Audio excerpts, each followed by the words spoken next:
Hey, everyone, and welcome back to Hack and Hustle. I'm Anthony Johnson. And I'm Brad Rager. Joining us today is my friend Todd White.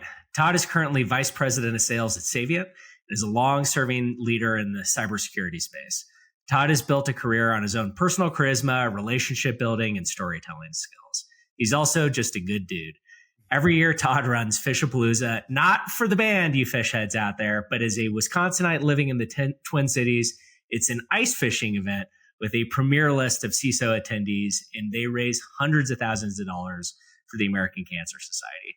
Todd is always high on my personal list of folks that I want to see at conferences or any industry event. And today he's going to be sharing his experience and tactics for building trust in relationships with customers by delivering personal value. Todd, welcome to Hack and Hustle. Thanks, guys. Happy to be here. Good to see you, man. How's life treating you these days? You know, if I can brag for a second, by any measure, I'm thriving. Savient is a rocket ship right now. The identity security space is hands down one of the top 2 or 3 hottest, niches in all of security these days. So happy to be there. Personal life is great, as you know. Got an exciting new life partner, and my kids are doing great. My oldest daughter, in fact, just got engaged last week. Congrats, man. On a trip. Congrats, yes. That just sounds like more expenses for me coming up. So, they're not really up. Good thing Savient's doing well. Yes. Go Savient, go. Life's good, yeah. I've got a 10-year-old in there. Yeah, to that point, we did just wrap up the 17th annual Fishapalooza last month, and Awesome. Just announced last week that we set a new record. $305,000 for the American Cancer Society is what we netted. So very, very proud of the community that came together and raised all that money. It's a good thing. That's amazing. Congratulations. I was going to say, I have a 10-year-old and a 1-year-old, so I don't even want to think about them dating right now. I'm like, No, you pay more, I think, in daycare costs on a weekly basis than I will at that wedding. Yeah. Between that and the price of eggs these days, I don't know how you live. That's 100% true. So have your paths ever crossed, guys? Not sure. I don't know. Think so. Yeah, no, I don't think so. Although I know a number of the leadership over at Savient, and but yeah, I don't think so. This is good. This is a bucket list item for both of us that we didn't know, existed. So we wrote it down and checked it off at the exact same time. Exactly. And it's like, hey, we'll have a follow up and just get to know each other a little bit more afterwards. So I look forward to that. Yeah. It's always good. All right, Todd. So we always talk a lot about we talk a lot about sales, a lot about marketing, but a lot of times it comes down to how do you build trust? Like, and particularly with people on the show, we're like, we don't always talk about like the personal side of things, but as you support your customers, how do you engage with them as people, not just like a business cog, if you will? And what does trust and building trust kind of mean to you and throughout your career? It's such an easy question, isn't it? But it's so hard to answer. Sometimes, the old cliche, I don't speak a lot in cliches, but, the old people don't care how much you know until they know how much you care. I mean, that's real. So I think back a couple of things I would point out to the start of my career. I actually came out of college, and my first job was that of a technical recruiter for tech systems. So you learn right away that the individual was the asset. Right? It's not, their persona was not that of a budget holder. They themselves were the asset, and you got to know them very personally. It wasn't just that they wanted more money or more title. It was, there were very personal things about their career search that you needed to understand and align with and empathize before you could be ultimately effective in helping them. So, I mean, whether I was dealing with fresh out of college back then, it was like Visual Basic programmers were all the rage. This thing called Java hadn't even come out yet. And then Y2K came along, and I was like hunting for octogenarian COBOL programmers that would come out of retirement and add some zeros, all the way up to C-level executives. And what you learned is that every one of them is alike, kind of under the hood. Or I remember being a plumber with my dad back in high school, and being intimidated by being in the homes of very wealthy folks. And I remember my dad saying, "Hey, Todd, what's it say on that toilet we're installing here in this rich guy's bathroom?" I'm like, "Kohler." "What's it say on the toilet in our house?" "Kohler." See, the view from the toilet up is the same. Yeah. So we are all alike. And so when you kind of just when you start treating everybody as equal and special and important in their own way, that comes through in a very genuine way. And also at the same time, don't be intimidated by someone's title. Recognize that they have interests, they have desires, they have sporting teams that they root for and kids that they need to get home to. So all of that is a way to say, if you come from the right grounding, I think, when you realize that at the end of the day, we're all just people doing jobs, and you meet people where they're at, like just treat them like people. Quit being all mechanical and robotic and structured. Just let it be yourself. Wow, you'd be amazed how there's something, maybe it's just an energy that people feel, but they can tell you're being real. You're not being a schmuck. You're not being a robot. You're not just there to get their money. You're there to actually get to know them, right? At all levels. So, that's sorry, awesome. That was a long answer to a very simple question. That was great. To me, trust starts with recognizing that it's a person that you're dealing with, right? Not a persona playing a role, right? And if you can't get there, none of the rest of this conversation is going to matter. Yeah.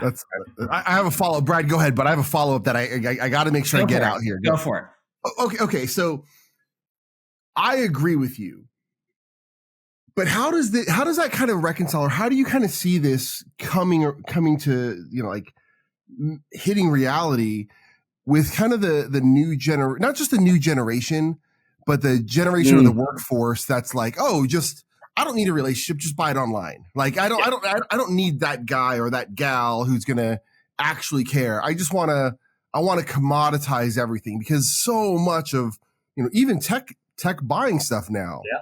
It's like, well, in 10 years they won't buy they won't buy their security tools by actually having a conversation. They're just going to go and click a widget. I'm like, I don't think that's going to happen. I think they need that trust.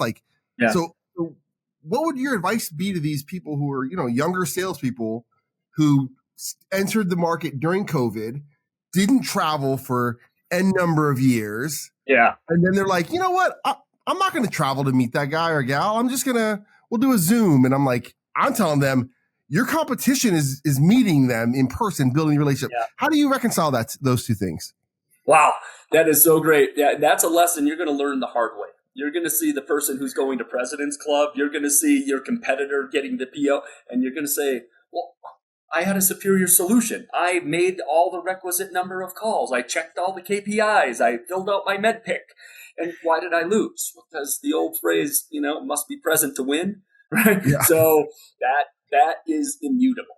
So I spent a good part of my career, 25 years of it almost, in the reseller channel as a systems integrator, VAR, if you will, before, VAR is not a 4-letter word, by the way. And there is, in spite of the fact that these days, buyers of cyber technology or anything, I think these days, but particularly information technology, what's the number? 70-80% of their research is done before they even engage a vendor or a reseller or anyone. So yes, they're highly educated coming in the door, but I challenge you to find me anyone purchasing something probably bigger than 5 figures, right? If you're buying pens and pencils, maybe you don't need to engage a human. But if you are buying something, a particular software or services solutions, you have a trusted advisor, right? Those people have 1 or 2 virtual business cards that they keep in their front pocket at all time. And these are the folks that get their first call, their second call, and they are the sounding board. Whether that's a VAR, a Big 4 consulting firm, or it could just be an industry colleague, they are absolutely talking to a human being before they pull the trigger on anything significant. So if you're trying to have a virtual relationship with them, you will get yourself just so far, almost as far as that person would get on their own over the internet. But ultimately, it's those influencers that if you're not going to be in the room, they better be in there for you, which is, kind of bleeds into, we mentioned MedPick and Champion and things of that nature. So, we'll go down that cul-de-sac perhaps at some point. But thank you. That's great. Is it fair to think about it as kind of being a function of how big the investment is and how strategic it is, right? Like I don't need somebody to sell me Slack or ClickUp or whatever, right? In my, $20 a month subscription. But if you're investing hundreds of thousands of dollars, you have to change infrastructure, or you're putting something into your environment that may screw things up or make things a lot better. You got a big budget line item. It seems like that there's kind of like this linear thing there where the trust becomes more important, the relationship becomes more important. And VARs are probably on the far end of that spectrum because really what you're buying is counsel and advice and trust, and it's an ongoing long-term relationship in its ideal format. Is that sort of a fair way to think about that? And then this whole kind of it's a great way to think of it thing becomes more important on the upper end of that.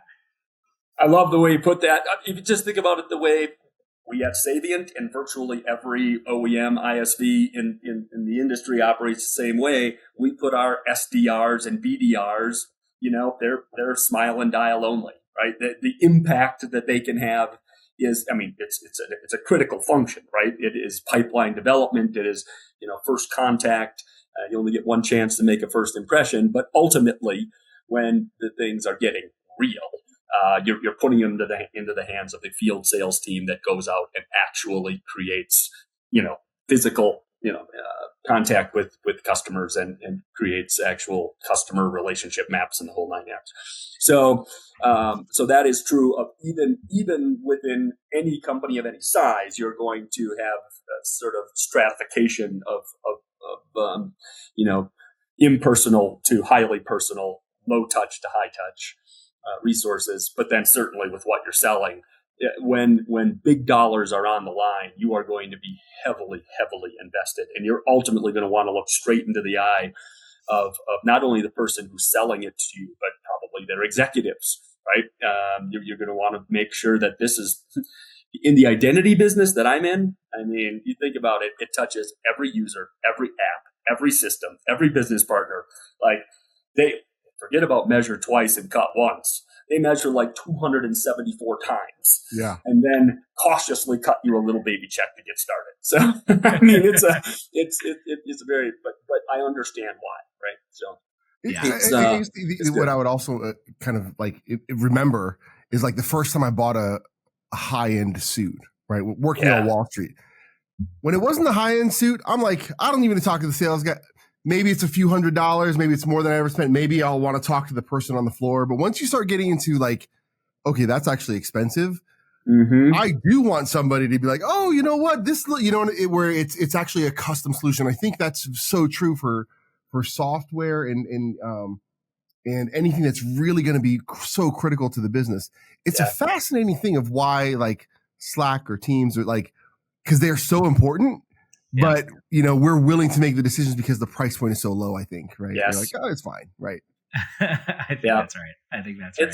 There's a bleed here, guys. I mean, tying your first question and your second question together, if you think about it, as that investment gets bigger, the stakes are higher for not only the technical buyer, but also the economic buyer and everybody along the continuum.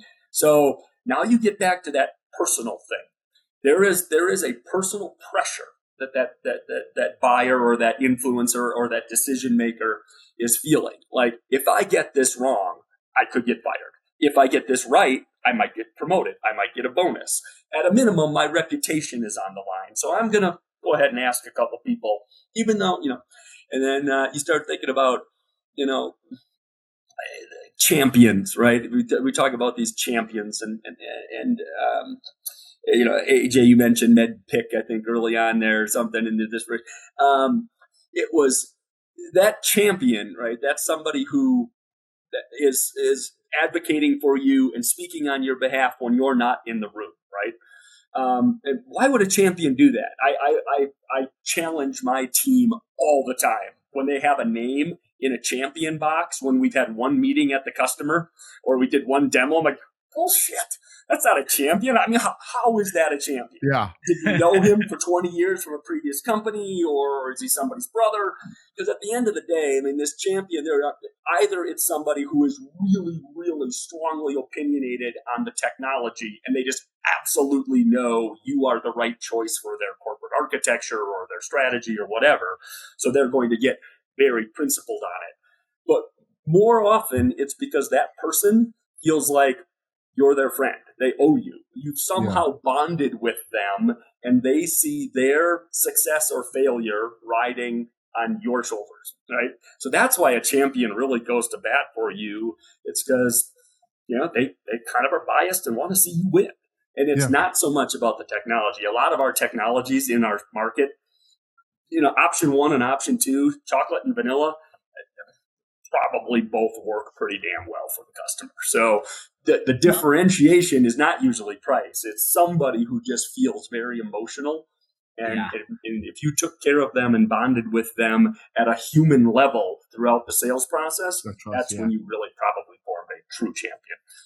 And I love that because, as we've been talking about medpic, whatever, I think there's a simple and perhaps lazy, or textbook interpretation where I think it'd be easy to over-index on sales process and boxes to check and QBRs and pipeline reviews and the mechanics of selling that may miss this element or potentially even be seen on the surface as being contradictory to that element because, why are you spending your time going and, buying a gift or going to a Little League game for, this person or whatever, when that's not what needs to get done as part of this checklist. But it's actually, I love that statement because that's where this fits in and how it ties to that structure of a sales process. They can be complementary to each other and not necessarily in opposition, though it may seem like that on the surface. Correct. Yeah. It is interesting too, how, you've got a champion box, but usually if you're going through that structured big deal pursuit or whatever, everybody's focused on who's the economic buyer, who's the champion, who's the technical. There are all the influencers. The whole heat map org chart thing is where it's really won and lost. And so you have to make sure that you're as much as you can be everywhere at all time to all people, you need to try to genuinely connect with everyone in that room, right? Yeah. And we always focus on just one or two personas. Oh, that's the guy I got to get a meeting with. That's the guy I got to get out to dinner. And while that's true, that guy, I'm just saying that guy, whether it's the CISO or the CIO or whoever everybody looks at as some sort of celebrity and dignitary just because they're probably the final approval in the process. What's really lost is that guy has a guy. That guy has people who he turns to, and that's where the magic happens. So your champion might be one of the advisors to that person. Spend your energy on the people who are going to influence ultimately that persona. It's going to be far more valuable than actually trying to insincerely build a relationship with somebody who's just not going to be available enough for you in spite of their interests to the contrary, right? They are too busy. So, influence. Absolutely. This is great. Go ahead, Brad. Sorry. No, I was just going to say, what does good look like here? We talk about that personal connection and bringing personal value. What are some of the things you've seen that you've done, people on your team have done, where it's man, that was a thing that somebody did that really made the difference, or a way that they work with their customers. And I'd like to actually also add on, what does bad look like? Because I've seen, and I've had vendors, I was a former CISO at, some very big banks. Right. And they're like, oh, hey, we want to do this. And I'm like, that sounds like a really bad idea, right? Like if I were with my guy friends and we were somewhere else, maybe that's a good idea, or bad idea if my wife's there, right? But so what is good and what is bad? Because it gets murky when it's through 2 a.m. in Vegas sometimes, right? Mm-hmm. It does. Yeah. And, a lot of people think, and it's not untrue, okay, I'll talk in a double negative. A lot of people think that, hey, once we kind of got in trouble together, if there's one thing to be breaking bread and bending elbows at the bar, but when you get to the point where we got incarcerated together, or I got a horse on you and you got a horse on me, that. I guess, but really, what's the likelihood? And then also, if you think about who the individual is on the customer side who's doing that with you, and if they're not in an actual like trusted friend, bros kind of situation, what's the character of that person really like? 100%. Like, well, how respected are or are not they in that organization? What's the likelihood they're going to be around in a year or two? Because they might just be this loose cannon that's kind of got a reputation for being, a bit of a vendor, what? Yeah. And they always take the trips, and they take if it's free for me. Yep. So be careful about any of that stuff. I cringe a little bit when my team wants to do something, get me the big tickets to the game and the concerts, and we'll go to the Sphere, and like, okay, but okay. So more importantly, I want to just talk generally because this audience is going to be folks who are probably across the continuum. I think a lot of our sellers in our industry they're spoiled. I mean, cyber is hot. It's a lot of it sells itself these days, and I don't see nearly enough of them giving back to the next generation. I don't see nearly enough of them taking their positions of affluence, if you will, working for well-funded vendors and signing up to be on the board or working conferences of ISSA in your local community, or is there some sort of youth activity? I mean, these are all things that I was blessed early in my career to get this advice. Like, hey, man, there's a lot of greedy sales guys out there that are making seven figures a year and they're doing great, and they don't do anything for those practitioners that they're taking money from. They don't volunteer in the professional organizations, or where I really was blessed to differentiate was I became the custodians of a lot of resumes. So starting with people they didn't even have a management function yet. They were individual contributors, and then they became managers and directors. But throughout their careers, I would ask customer A, how can I help you? Boy, it'd be a lot better if I could fill that manager opening that I have, because then my life would be easier. Again, you're connecting with the person by helping them solve a pain that isn't directly theirs, but right? Well, hey, I got a guy over at this company who's looking for a new management job. May I introduce you? And you do that. If you just do that, if you are somebody who's connected at all these different levels, you're listening to what an individual is aspiring to professionally. And then, if you can just keep that stored in the back of your head for the next conversation, suddenly you're like, wait a minute, this Todd guy is different, right? Yeah. He's here to sell me a thing, but ultimately he's here to help me however I need help, even if it doesn't pay him anything today. If you can do that genuinely, if you can adopt that sort of servant mentality, genuinely, I can't stress this enough, gentlemen. If you're faking it, they'll smell it. The bullshit meter goes off and it's over, right? But if you are genuine in your assist, it will pay you back 10 times over in goodwill, right? And then you're trusted. You're trusted because you've become the custodian of their careers, right? Their resume. I have resumes of dozens of CISOs. It reminds me. I remember there are a few vendors and partners that I've maintained great relationships with, but I remember the first time where something really popped out was we'd finished the deal, and she came back to me and she was like, "Hey, the deal's closed. Thank you, et cetera, et cetera."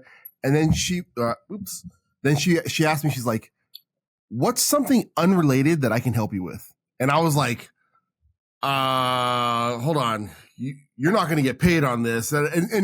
And it was just this really interesting thing, right? And I didn't have anything for her at the time, but what she would do is that she would meet somebody interesting and she'd be like, "Hey, Anthony, here's somebody interesting for you," right? And and I remember her saying, "Until you tell me something that I can help you with, I'm going to just send you interesting people." And I was like, okay, right? And so like, and it was just this great, and we built a relationship, and she became a trusted advisor. I love that. It was phenomenal. I guess is there a difference though when you run a large sales organization? Yep. When you train people and you're managing it at the macro versus a smaller organization that has like 2 or 3 people, right? Like, how do you do this? Because founders are fickle and they expect the deal yesterday. Yeah. And so they're like, hey, you went to dinner with them? That means you built the relationship? Okay, we're getting the PO by Friday, right? And you're like, oh my God, yeah. Yes. And by the way, I already committed it to the board that we're going to get it by Friday. So, So how do you do this in a large sales organization? How would you do this, or suggest people coach their teams to do this in a smaller one? Great question. I actually just conducted a couple of interviews yesterday, in fact, for a new regional director, frontline leader in down in the Tola area for us.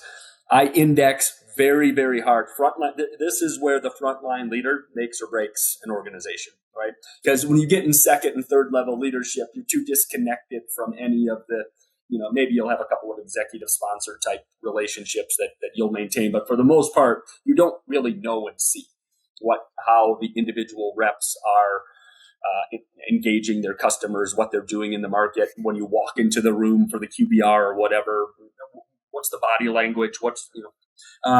So the frontline leader, I index very, very hard on their leadership style and what are the type of things that they kind of second and third level deep look for their teams to do. Are you player coach? Are they in it? Yeah. Yeah. Are you in it? Are you going to the regional meetups? Are you going to, are you going to where the customers are to make yourself physically a part of the community? Are you writing little handwritten thank you notes for the customer after the meeting? The frontline leaders are the ones who need to educate, inspire, and entertain, if they will, their teams to do these little things that will make them stand out. So at scale, you can't do it. At scale, I think it. You could lead by example. You could be a C level or SVP level kind of executive, and show your teams what a good follow up note looks like, or something like that. But for the most part, the bespoke coaching comes from that frontline leader. Got it. That makes sense. Always. 100%. Awesome, Todd. Well, maybe as we wrap up here, I'd love to give any listeners that are interested in Fishapalooza just a chance to learn a little bit more about it, and maybe we can take that 305,000 and make it 400,000 next year. So why don't you give us a little pitch on? Sure, why not? You think after 17 years I'd have this down, right? Well, maybe we'll inspire somebody to create some alternate version of Fishapalooza for their customers. So please do. Tell us a little bit about it, man. Yeah, it started with 12 guys sitting on a frozen lake in Minnesota on, flipped over 5-gallon pails with a case of Busch Light. So I knew there was beer involved. I was going to say there was beer involved somewhere, right? Of course. And to this day, there is plenty of beer involved, because there's nothing quite like the combination of alcohol and human tears to, lubricate dollars out of a man's wallet. But, it's good. But no, you start with a grassroots thing, right? You have a cause. You've got people who are already united for a cause. It was, for us, it was a bunch of guys that got together annually to go ice fishing and have a day of blowing off steam out on the lake, and we decided we could do better. But we also then were united by the community that we were all in cyber together, and we were all vendors and customers, and who cares? But for one day, throw the titles out. We're all just a bunch of people out, and at some point we decided we can do better. So I think what I'm appealing to folks to do is, if we've already got an incredible community, if you've got some reason to convene, just whatever that might be. Hell, it could be your bowling league for that matter. It's very easy to add a charitable element to it, and it actually really, really welds and galvanizes that community even tighter together, because at the end of the day, whatever the cause is, cancer is one that is inarguable. Everybody hates it. So people get really excited to go do things and try to help and find the cure. So Fishapalooza, you'll have to Phishapalooza. Good luck. There's a little splash page out there. But yeah, every year, we bring together all the vendors and solution providers in the cyber community. This year, I think we had 42 different sponsors. Wow. I also had 24 CISOs from the big prominent employer organizations in the upper Midwest. They put themselves up for auction. So the silent auction has people in it. Is there a theme here, right? And people are the assets. So the CISOs bid off meeting time with themselves. And awesome. The vendors who spend thousands and thousands and thousands of dollars at RSA conference and Black Hat trying to just see one of these celebrities walking in the hall, much less have a conversation with them. Well, tell you what, take a couple $1,000s and go buy yourself an hour. That's awesome. So that's what we're doing next year. I don't know what the number is going to be. In sales, quota always goes up. So maybe 350, 400, dare to dream. And we'll be reporting back. The last Thursday in January, so I think it's the 29th next year, you can come to Minnesota and join us out on a frozen lake. That's awesome. It sounds fascinating. I'll definitely have to check it out. That's man, you check it out. All right, guys. Well, every week, Todd, we end up with a roundup of kind of key takeaways. So, Anthony, let's start with you. What's your kind of key takeaway from the discussion? I really, really love the aspect and emphasis on continuing to you have to be present to win, right? Yeah. Like you can have all the tech and the process and all the stuff. But at the end of the day, people, especially on these big ticket items, they still want to buy from people, and they want to buy from people they trust and like. And you didn't quite say it, but I thought you were going to. People won't buy from somebody they dislike. That's right. Like if they dislike you, it almost doesn't matter how good your thing is. They're like, ah. So like that was my big takeaway of like, you got to be there. You got to build that actual trust. And I love the examples that you gave, Todd. So thank you. Yeah, very good. Brad, what about you? On a future podcast, I'm going to tell you how I got my nickname, Tidy Whitey. It's fabulous, and it ties directly into what you just said. I love it. There's a teaser to keep you coming back for more Todd on Hack and Hustle. But anyhow, I love this story about the rep who said after the deal closed, tell me how I can help you on an unrelated manner. Like, I just think stuff like that's so unconventional. I feel like there's just this, account-based marketing and this conventional wisdom that, hey, if I send somebody a set of headphones, or maybe even a headphone that doesn't have the cable, and then they get the cable if they take a meeting with me, it's just like that type of stuff that is so impersonal, that is so transactional, yet you think it's cool and you think it's making a big difference. People don't need more shit. They individually have challenges that they're dealing with. And I think the time and attention and the point that you made about just caring and being present to care, that's how you do it. So you got to ask, and you got to care, and you got to be genuine. And it probably won't look like the last thing you did or the thing before that. And it's hard to turn into a program, but like, that's kind of how I would think about it. Well, as if I haven't already dominated the airwaves here, I'll offer. I really like the reminder that AJ put out there that we have a whole new generation of folks in our industry that were grown up, these little Nepo babies, right? They were grown up in the digital era. They just don't have relationships like we all did, right? When we all had to be present, there was no other way to connect. So how do we teach them, other than the hard way by losing to somebody who was present? How do we teach them that there is some good old-fashioned gumshoeing that needs to be done, and learn from what they have perfected, which is how to maximize the digital outreach? I'm actually applaud how well some of that generation can communicate digitally. So that's a good reminder that we need to teach that generation these best practices, and again, the frontline leaders are very, very important in doing that. So good. I appreciate it. Awesome. Well, great conversation, Todd. Thanks for coming on the show. It was great to see you, man. Thank you. And thanks for the stump, for the Fishpalooza stuff. It's all good. Thank you.